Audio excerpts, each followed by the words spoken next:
తెలంగాణలో ఎమ్మెల్యేల అనర్హత వ్యవహారంలో దాఖలైన పిటిషన్లపై స్పీకర్ గడ్డం ప్రసాద్ కుమార్ కీలక తీర్పు వెలువరించారు. 5గురు ఎమ్మెల్యేలు బండ్ల కృష్ణమోహన్ రెడ్డి, గూడెం మహిపాల్ రెడ్డి, తెల్లం వెంకట్రావు, ప్రకాష్ గౌడ్, అరికెపొడి గాంధీపై అనర్హత వేటు వేయాలని దాఖలైన పిటిషన్లని తోసిపుచ్చారు.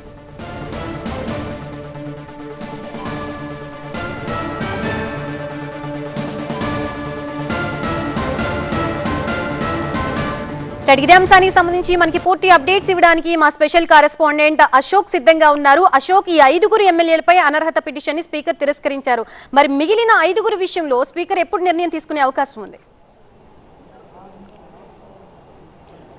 రైట్, మిగిలిన 5గురు ఎమ్మెల్యేలకు సంబంధించినటువంటి తీర్పుకు సంబంధించిన సస్పెన్స్ కూడా కొనసాగుతుంది. ఎందుకంటే రేపు 3 ఎమ్మెల్యేలకు సంబంధించినటువంటి తీర్పు కూడా ఇచ్చే అవకాశం కనిపిస్తున్నట్టుగా వార్తలు వస్తున్నాయి. బట్ స్పీకర్ ఆఫీస్ నుంచి ఇంకా ఎలాంటి సమాచారం అయితే లేదు. బట్ రేపు ఇస్తారన్న వాదన అయితే ఇక్కడ అసెంబ్లీ దగ్గర అయితే ఒక చర్చ జరుగుతుంది.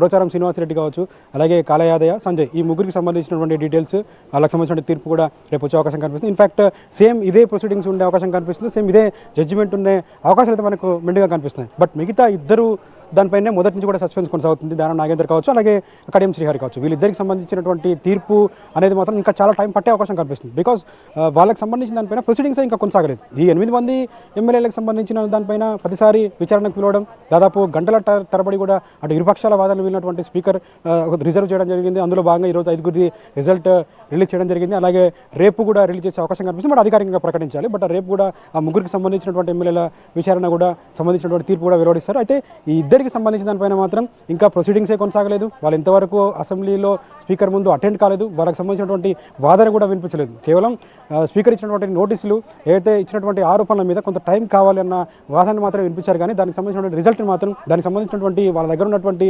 ప్రతివాదనలు మాత్రం ఎక్కడ కూడా వినిపించలేదు. సో దీనిపైన అయితే సస్పెన్స్ కొనసాగుతుంది. ఒకవేళ ఈ మిగతా ముగ్గురిది రిలీజ్ చేసినప్పుడు కూడా ఆ ఇద్దరికి సంబంధించిన దానిపైన మళ్ళీ మొదటి నుంచి కూడా మొదలుపెట్టే అవకాశం కనిపిస్తుంది. వాళ్ళు అసెంబ్లీకి రావాలి, సేమ్ ప్రొసీడింగ్స్ అయితే కొనసాగుతున్నాయి. బట్ వాళ్ళ విషయంలో మాత్రం క్లారిటీ అయితే కనిపించట్లేదు. బికాజ్ ఒకరు దానం నాగేందర్ డైరెక్ట్గా కాంగ్రెస్ సింబల్ పైన పోటీ చేయడం కావచ్చు, అలాగే కడియం శ్రీహరి వాళ్ళ కూతురు విషయంలో కావచ్చు, మిగతా సభల్లో కాంగ్రెస్ సభల్లో పార్టిసిపేట్ చేయడం కావచ్చు, ఇవన్నీ కూడా జరిగాయి. సో వాటిని వాళ్ళు ఎలా ప్రొడ్యూస్ చేసుకుంటారు, దానిపైన వాళ్ళు ఏ విధంగా ముందుకెళ్తారని మాత్రం వేచి చూడాల్సిన అవసరం కనిపిస్తుంది. బట్ ఇంట్రెస్టింగ్ ఫ్యాక్ట్ ఏంటంటే, ఏదైతే జూబ్లీస్ ఎన్నికలు గెలిచిన తర్వాత దానం నాగేందర్ రాజీనామా చేస్తాడు, ఇది అనర్హత పిటిషన్ పైన ఒక తీర్పు వస్తుంది. ఆ తీర్పులో ఖచ్చితంగా ఆయనకు అనర్హత ఉంటుంది అన్న వాదన మొదటి నుంచి కూడా వినిపించింది. ఇన్ఫాక్ట్ దానం నాగేందర్ TV9తో కూడా మాట్లాడుతూ, గతంలో నేను ఎన్నికలకు సిద్ధంగా ఉన్నాను, గెలుస్తాను, దాంట్లో తప్పేంటి, ఇంతమందికి చాలాసార్లు పోటీ చేశాను, దాంట్లో గెలిచాను, ఇప్పుడు కూడా దానికి రెడీగా ఉన్నానన్న వాదన వినిపించిన నేపథ్యంలో కొంత అక్కడి నుంచే క్లారిటీ వచ్చినట్టుగా మనకు తెలుస్తుంది. బట్ స్పీకర్ ఎలాంటి నిర్ణయం ఉండబోతుంది అనేది ఈ తీర్పు తర్వాత ఇంకా వేచి చూడాల్సిన అవసరం కనిపిస్తుంది.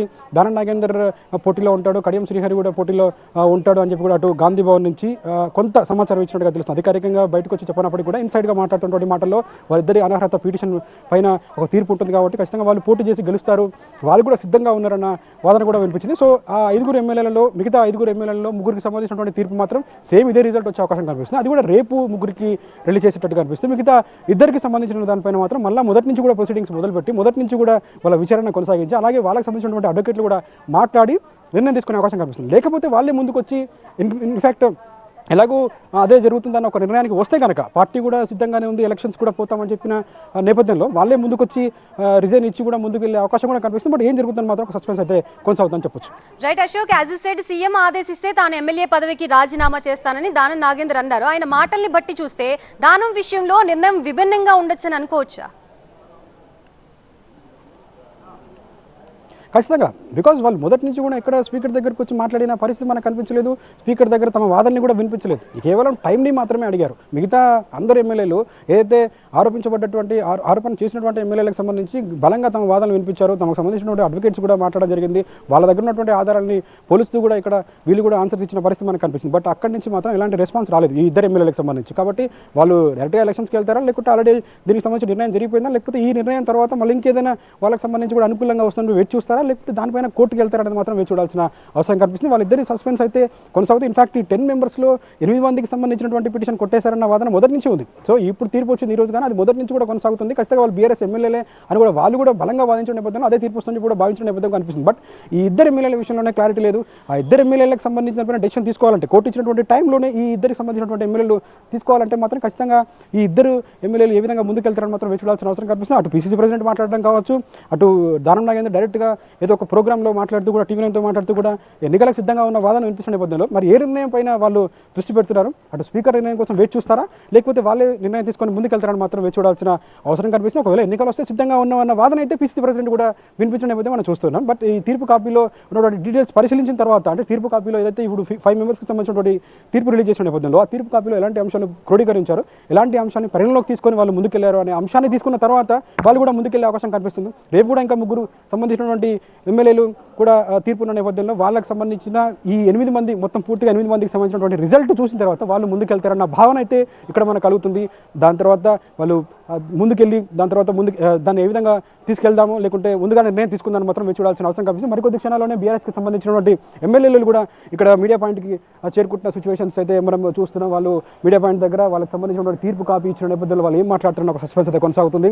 వాళ్ళు మొదటి నుంచి చెప్తున్నారు, ఎట్టి పరిస్థితుల్లో దీన్ని వదిలిపెట్టాం, దీన్ని ముందుకు తీసుకెళ్తాం, మేము కోర్టుకు కూడా వెళ్తాము, హైకోర్టుకు తీర్పు పైన వెళ్తామని చెప్తున్న నేపథ్యంలో ఇప్పుడు డైరెక్ట్గా మీడియా పాయింట్ దగ్గరికి ఈ ఎమ్మెల్యేలు చేరుకుంటున్నారు. వివేకానంద గౌడ కూడా ఇక్కడికి, ఆ ఎమ్మెల్యేలు ఎవరైతే ఆరోపణలు చెప్పారో వాళ్ళందరూ కూడా ఇక్కడికి, కల్వకుంట్ల సంజయ్ కూడా ఇక్కడికి చేరుకుంటున్న విజువల్స్ అయితే మనం చూస్తున్నాం. లోపల తీర్పు జరిగిన తర్వాత వీళ్ళు బయటకు వచ్చి మీడియా పాయింట్ దగ్గరికి వెళ్తున్న విజువల్స్ అయితే మనం చూస్తున్నాం. వాళ్ళు ఏం మాట్లాడతారని ఒక సస్పెన్స్ అయితే కొనసాగుతుంది.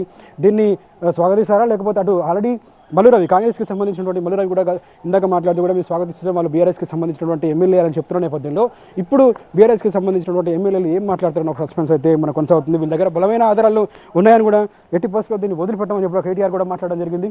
సో అదేవిధంగా వాళ్ళు దాన్ని పోరాటం కూడా చేసిన నేపథ్యంలో ఇప్పుడు వచ్చినటువంటి తీర్పుని చూసిన తర్వాత, తీర్పు కాపీలో చూసిన తర్వాత, తీర్పులో అటు స్పీకర్ ఏ విధమైన వివరాలు వెల్లడించాడు, ఏ విధంగా అంశాలు తీసుకున్నాడని తెలిసిన తర్వాత ఇప్పుడు ఏం మాట్లాడతాడు అన్న సస్పెన్స్ అయితే కొనసాగుతుంది. మరికొద్ది క్షణాల్లోనే ఈ బీఆర్ఎస్కి సంబంధించినటువంటి ఎమ్మెల్యేలు మాట్లాడడానికి అయితే ఇక్కడికి చేరుకున్నారు. అసెంబ్లీ మీడియా పాయింట్కి అయితే వాళ్ళు చేరుకుంటున్నారు, మనం చూడొచ్చు.